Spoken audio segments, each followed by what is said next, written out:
नमस्कार और स्वागत है आपका फैक्ट वाणी 1 पर।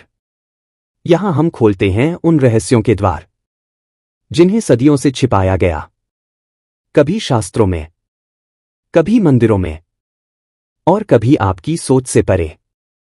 अगर आप जानना चाहते हैं वो बातें जो सिर्फ चुने हुए जानते हैं, तो जुड़िए हमारे साथ फैक्ट वाणी 1 पर, क्योंकि यहां रहस्य बोलते हैं कर्मण्येवाधिकारस्ते मा फलेषु कदाचन।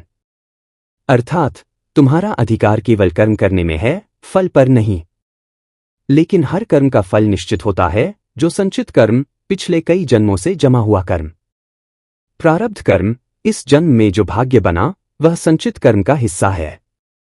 क्रियामाण कर्म, अभी के समय में किए जा रहे कर्म जो भविष्य का भाग्य बनाएंगे। अच्छा कर्म, सत्कर्म, सुख, शांति, उन्नति का कारण बनता है। बुरा कर्म, पाप कर्म, दुख, बाधा और संकट को बुलाता है। लेकिन कई बार फल तुरंत नहीं दिखता। यही कर्म का रहस्य है। क्या आपने कभी सोचा है? कोई व्यक्ति दिन रात भलाई करता है, फिर भी उसके जीवन में दुख क्यों आते हैं? और कोई छलकपट से भरपूर होकर भी सुख संपत्ति में जीता है। क्यों? क्योंकि फल सिर्फ इस जन्म के कर्मों से नहीं, 3 प्रकार के कर्मों से मिलता है। संचित कर्म, ये वो कर्म हैं जो हमारे कई जन्मों के हैं। हर अच्छा बुरा कार्य जो हमने किया वो एक ऊर्जा बनकर संचित हो गया है, जिसका फल हमें आने वाले जन्मों में मिलता है। प्रारब्ध कर्म, यही है हमारा भाग्य जो हमें इस जन्म में मिला है। जैसे जन्म कहां होगा, शरीर कैसा होगा, माता पिता कौन होंगे, ये सब प्रारब्ध कर्म के फल हैं। इनसे बचा नहीं जा सकता, इन्हें भोगना ही होता है।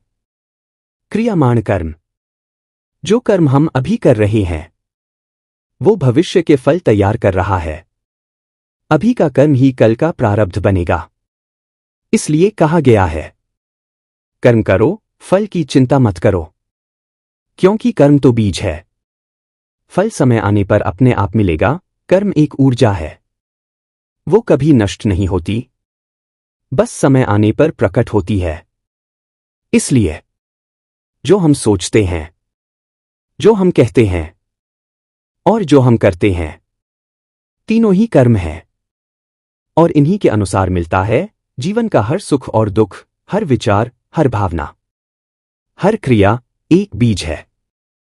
ये बीज हमारे सूक्ष्म शरीर में छिप जाते हैं और जब ये परिपक्व होते हैं तो जीवन बनाते हैं, चाहे वो इस जन्म में हो या अगले में। अगर आपने पहले जन्म में किसी की मदद की थी तो आज वो आपकी सहायता करेगा, चाहे अनजान ही क्यों न हो।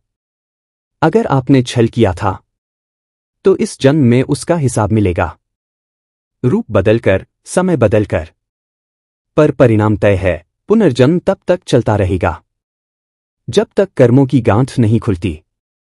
लेकिन जैसे ही आत्मा निष्काम कर्म करने लगती है वो चक्र टूटता है और वही है मोक्ष। अगर आप जानना चाहते हैं अपने जीवन के पीछे छिपे अदृश्य कर्मों की कहानी, तो फैक्ट वाणी 1 से जुड़े रहिए, क्योंकि अगली बार हम बात करेंगे, क्या हम अपने कर्मों को बदल सकते हैं?